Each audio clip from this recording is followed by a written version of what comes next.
Assalamu alaikum wa rahmatullahi wa barakatuh. Mesdames et messieurs, bonjour si vous nous rejoignez sur votre journal de 15 heures. Et voici les principaux titres.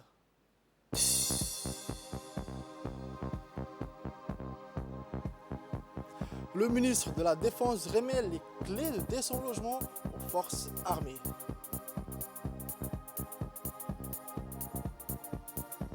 Actualité internationale, le nombre de migrants décédés en rejoignant l'Europe a plus que doublé. Merci encore si vous nous rejoignez sur votre journal de 15 heures. Son Excellence, M. Hassan Omar Mohamed, ministre de la Défense, chargé des relations avec le Parlement, a présidé ce matin dans la commune de Balbala une cérémonie d'inauguration du premier lot de 200 logements sociaux au profit de nos militaires. Située à Balbala Sud, cette cité des militaires a été baptisée au nom de Ahmed Saïd Ghedi, chef de corps du régiment blindé, plus connu sous le nom de Abdi Sinema, décédé en 2014 suite à une courte maladie. Le défunt colonel était un officier militaire très apprécié par sa hiérarchie et doté d'un comportement exemplaire et d'un patriotisme inégalé. D'une superficie de 89,5 hectares, la construction de cette cité des militaires relève d'un projet de grande envergure qui consiste à l'édification de 3700 logements de type F1 à F4 avec une première phase de 500 logements suivie de 700 autres logements et ainsi de suite. En effet, ce projet de construction d'une cité au profit de nos militaires s'inscrit dans le cadre de la politique éclairée de son Excellence, M. Ismaïl Merguele, président de la République, chef du gouvernement et chef suprême des armées, qui a fait de l'accession à la propriété des ménages à faible revenu et intermédiaires son cheval de bataille. Projet concrétisé par le chef d'état-major général des armées, le général de corps d'armée, général Zakaria Cheikh Ibrahim. Au total, 200 ménages militaires ont bénéficié aujourd'hui de ce premier lot.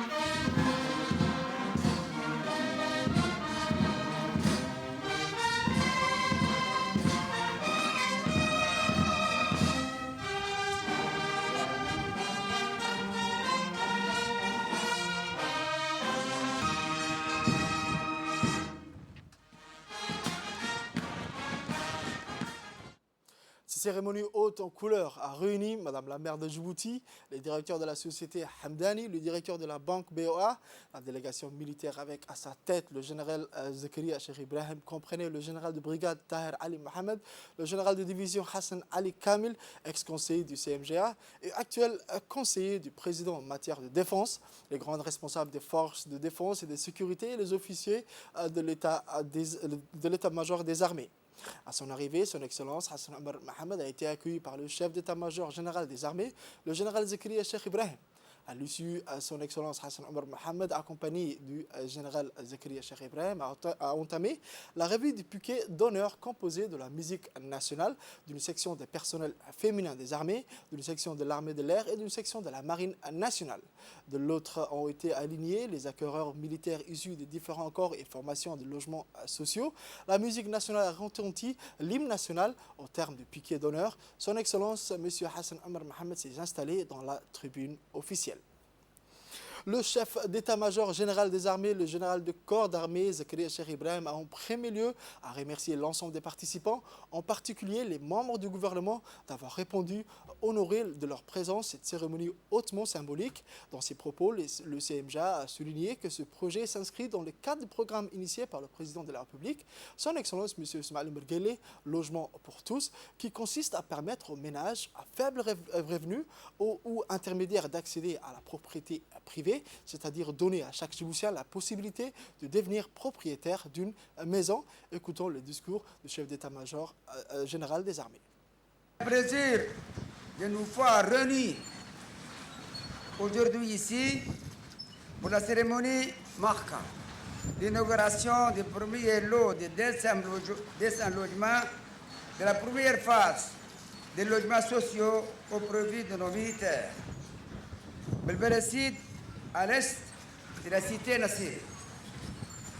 Ces projets s'inscrivent dans le cadre des programmes initiés par le président de la République, son Excellence M. Ismaël Omar Guelleh, logement pour tous, qui consiste à permettre aux ménages à revenus faibles ou intermédiaires d'accéder à la propriété privée, c'est-à-dire donner à chaque Djiboutien la possibilité de devenir propriétaire d'une maison. Ces projets qui consistent à la construction de 3700 logements sociaux de type F1 à F4 au profit de nos militaires a été lancé en mars 2019. Notre objectif est de permettre à nos militaires et leurs familles de prendre possession de leur propre logement et d'améliorer ainsi leur cadre de vie. C'est le fruit d'un travail acharné que nous récoltons aujourd'hui. Depuis le lancement des travaux, nous avons effectué plusieurs visites sur ces sites afin de nous assurer de l'état de logement, de normes et critères de construction. Je vais m'adresser maintenant aux militaires bénéficiaires de ce logement et leurs familles.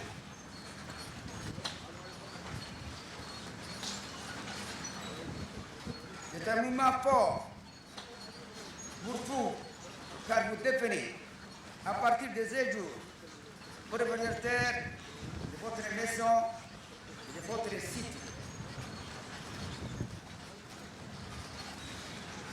C'est un bien immobilier à préserver précieusement et d'en prendre soin. À vous de maintenir votre cadre de vie, d'établir ensemble leurs règles de vivre ensemble.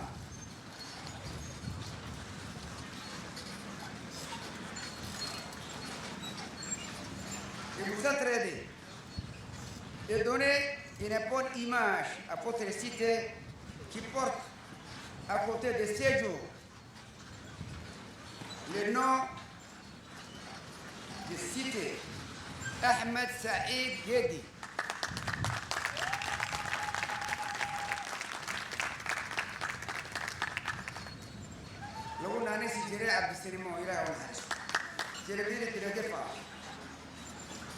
Permettez-moi une fois de plus de vous exprimer au nom de l'ensemble des forces armées, de mon nom personnel, mes sincères remerciements pour votre soutien inlassable à nos côtés, surtout quand il s'agit des projets d'envergure comme celui d'aujourd'hui. Je vous remercie et vous souhaite à toutes et à tous les meilleurs faits à l'occasion de l'Eid al-Adha al-Mubarak. De son côté, son Excellence M. Hassan Omar Mohamed, ministre de la Défense chargé des relations avec le Parlement, a d'abord exprimé ses chaleureuses félicitations à l'endroit du général Zakaria Cheikh Ibrahim pour la réalisation de cet excellent projet. Son Excellence M. Hassan Omar Mohamed a indiqué que cette cérémonie revêt pour moi une signification toute particulière dans la mesure où les forces armées djiboutiennes sont devenues aujourd'hui un acteur majeur de la politique de l'habitat social à Djibouti. À travers ce projet, l'armée djiboutienne contribue énormément à la promotion immobilière privée, conformément à la politique visionnaire de son Excellence, M. Ismaël Omar Guelleh, président de la République, chef du gouvernement et chef suprême des armées. Écoutons les propos du ministre.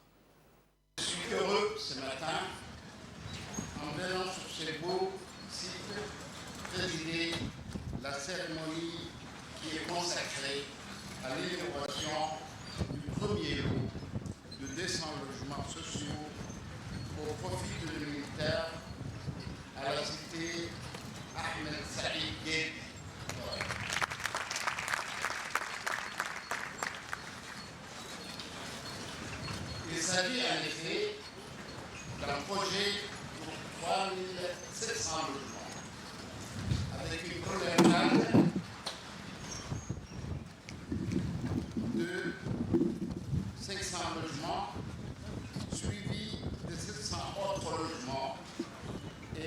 ainsi des suites. En fait, cette cité abritera 3700 logements, Inch'Allah.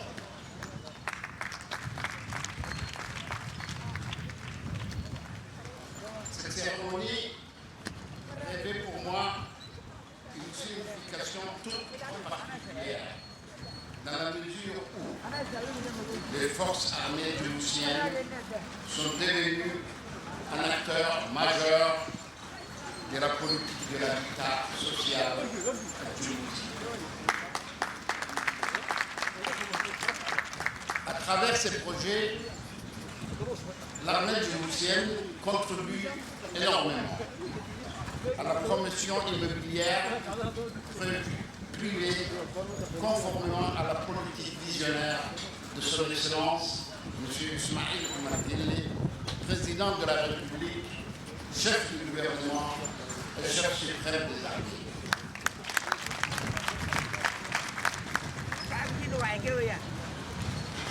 En m'adressant au général de corps armé, Zakaria Cheikh Ibrahim, chef d'état-major général des armées, je voudrais vous exprimer, mon général, mes chaleureuses félicitations pour cet excellent projet.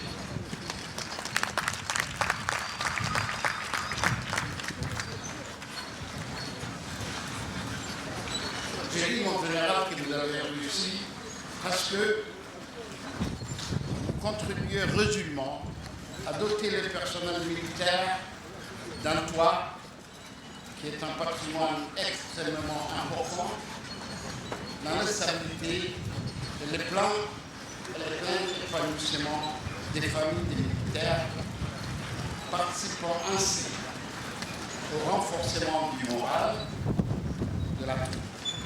En procédant de la sorte, vous participez à la concrétisation de la vision de haute portée sociale de son Excellence M. le Président de la République, qui a placé le social au premier rang de ses priorités.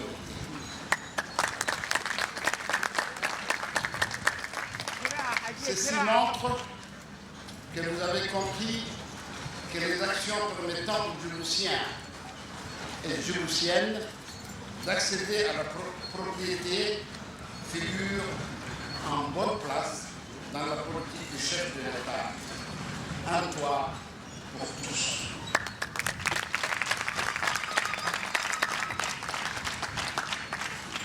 En ma qualité de ministre de la Défense, chargé des relations avec le Parlement, je peux vous assurer le soutien du gouvernement afin que cette politique de réalisation de logements au profit de nos militaires soit pérenne. Vive le président de la République, vive la République de Djibouti, vive haut et fort nos forces de sécurité. Au terme des discours, la cérémonie, son Excellence Hassan Omar Mohamed, en présence du chef d'état-major général des armées et de Madame la maire de Djibouti, a procédé à la coupure du ruban. Ensuite, le ministre de la Défense, chargé des relations avec le Parlement, a lancé officiellement la remise des clés en attribuant les clés aux premiers bénéficiaires du logement social. Ce fut le cas d'un père ému accompagné de son fils qui a eu le privilège d'être le premier détenteur du type de logement social. C'est poursuivi par une visite guidée de la cité de militaires et de ses logements. Ce moment de joie a été rythmé par des chants du groupe folklorique groupe Harbi autour d'un rafraîchissement. La photo de famille a clôturé cette cérémonie.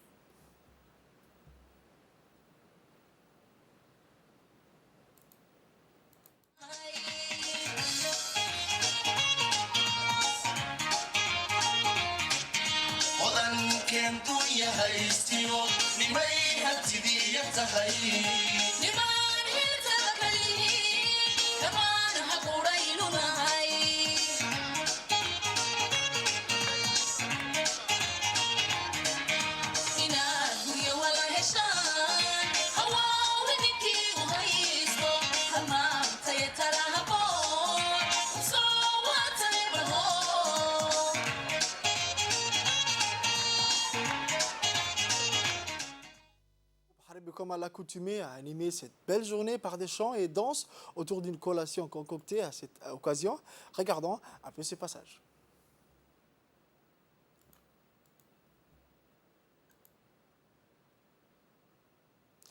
Hier matin, au siège de la CAM,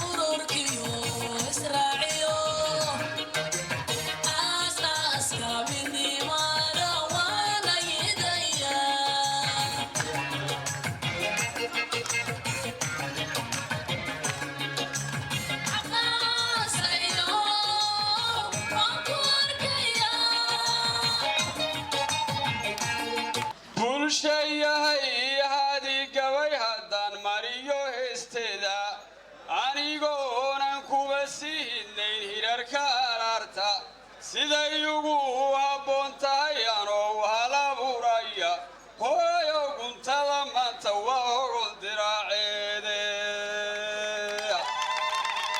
hogaanshuhu inuu noo hedladay waxaa hubaashiya haddeeriyo haddaan taaganahay ama hadhow toole bulshadu habeen iyo dharaaru hamiyayaayo qayrkeen inaan ka hormarno habka ku hayaayo qofba inaan lahayb soocin buu ku handisayaaye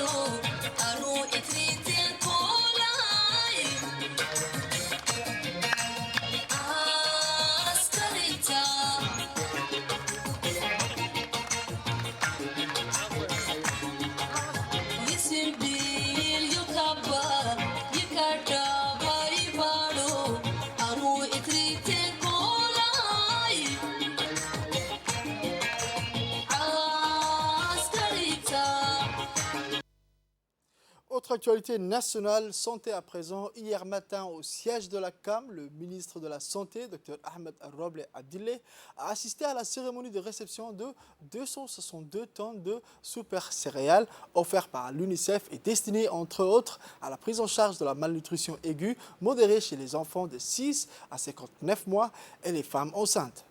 Cette cérémonie de réception s'est déroulée en présence de l'ambassadeur de l'Union européenne à Djibouti, M.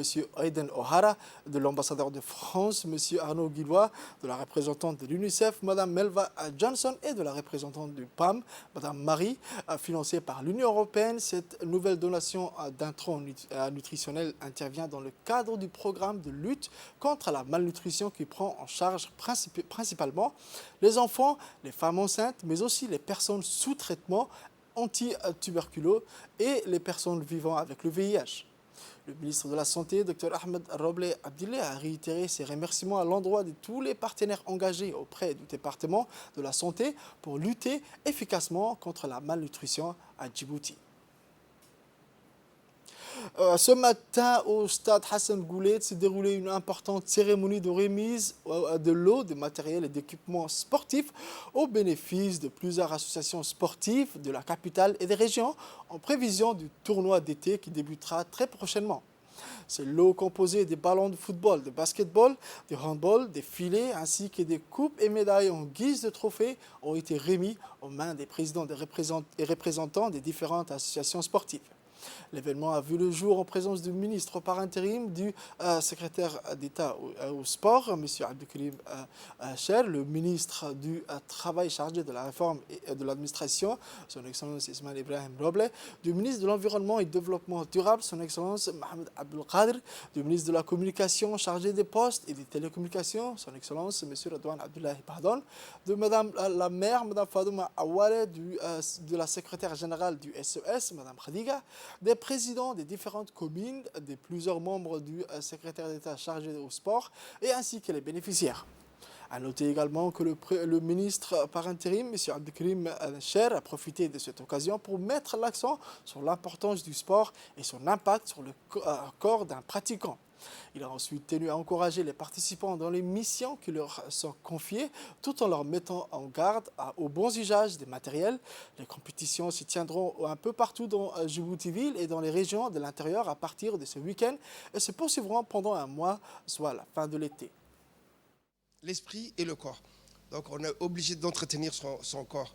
Et pour le gouvernement, un être humain formé, éduqué et qui a su tenir, comme on appelle, entretenir son corps, pourra apporter beaucoup plus pour le développement de notre pays et pour l'avancée des générations à venir.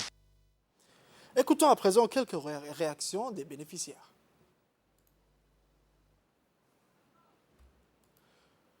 Journée de la démocratie et de l'unité nationale en Turquie a été célébrée aujourd'hui à la chancellerie de Turquie, présidée par l'ambassadeur turc, son Excellence M. Selim Levent. 5 années importantes se sont écoulées depuis la tentative du coup d'État de 15 juillet menée par l'organisation terroriste FETÖ. Au cours des 5 dernières années, la lutte contre la FETÖ, tant à l'intérieur qu'à l'extérieur de la Turquie, a été l'une des principales priorités du pays. À la lumière de tous ces développements, le 15 juillet est le jour où le peuple turc a mis fin aux putschistes et a montré son engagement en faveur de la démocratie, a été nommé Journée de la démocratie et de l'unité nationale en Turquie. À l'occasion de l'anniversaire de la sanglante tentative du coup d'État, les peuples turcs commémorent 251 martyrs qui ont sacrifié leur vie pour défendre la démocratie en Turquie.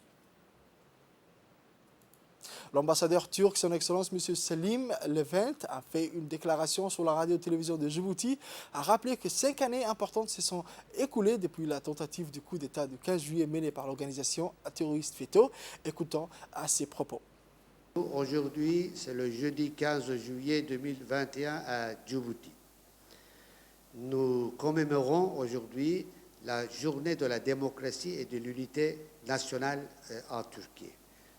Et je vais vous expliquer la raison de cette commémoration.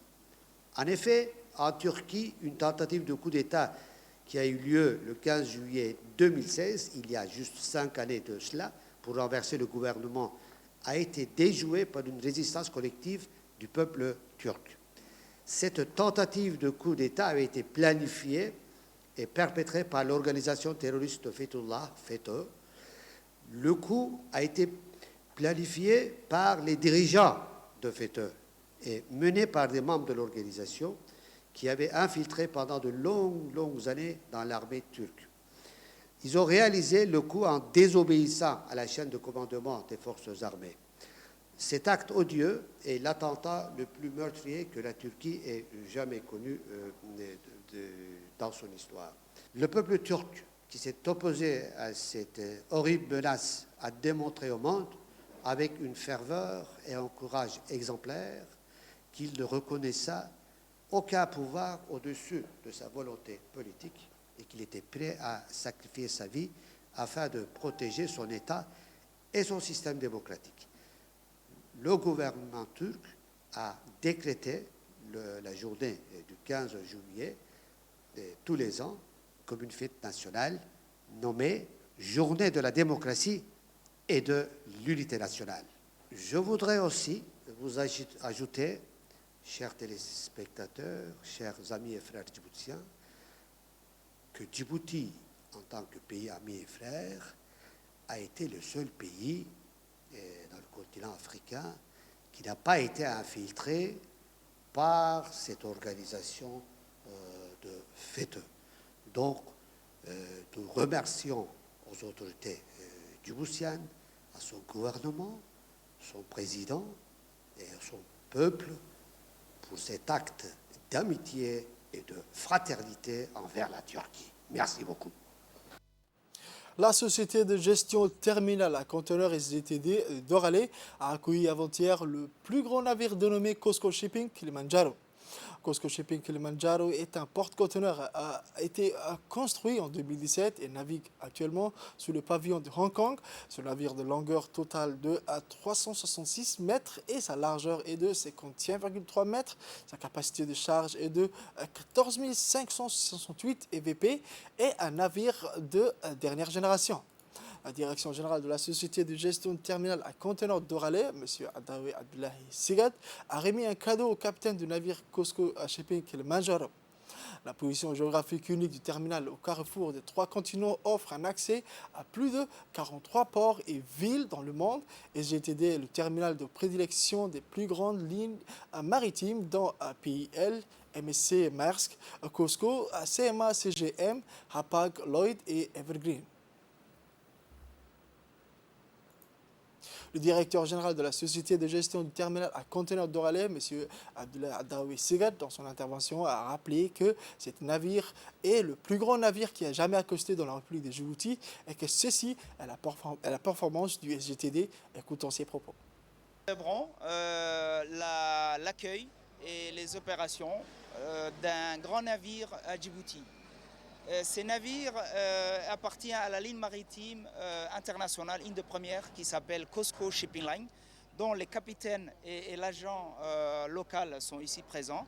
Ce navire est un navire de dernière génération, neuf. Il a une capacité de 14 600 à peu près, 14 560 pour être précis. C'est le plus grand navire qui n'est jamais accosté dans la République de Djibouti. Nous sommes heureux. Et ceci est le résultat de la performance du terminal à conteneurs de Doralais qui a été récemment publié. Les clients internationaux connaissent la performance du terminal maintenant, publié. L'effort fait depuis les 3 dernières années et la prise du contrôle du terminal. Et aujourd'hui, ce n'est que le premier d'une longue liste que nous espérons. À présent, plus de 1146 personnes sont mortes en tentant de rejoindre l'Europe par la mer entre janvier et juin. Un nombre qui a plus que doublé depuis l'année dernière, explique l'Organisation internationale pour les migrations dans son dernier rapport. La route au centre de la Méditerranée, reliant la Libye à l'Italie, a été la plus meurtrière, faisant plus de 741 victimes. Des chiffres bien inférieurs à la réalité, compte tenu le rapport, certains naufrages n'étant pas signalés ou difficilement vérifiables.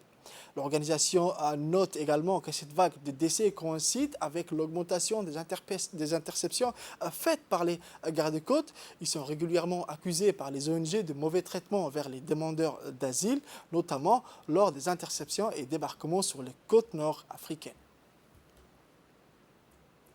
C'est tout pour ce journal de 15 h. Merci de nous avoir suivis et restez avec nous pour la suite du programme.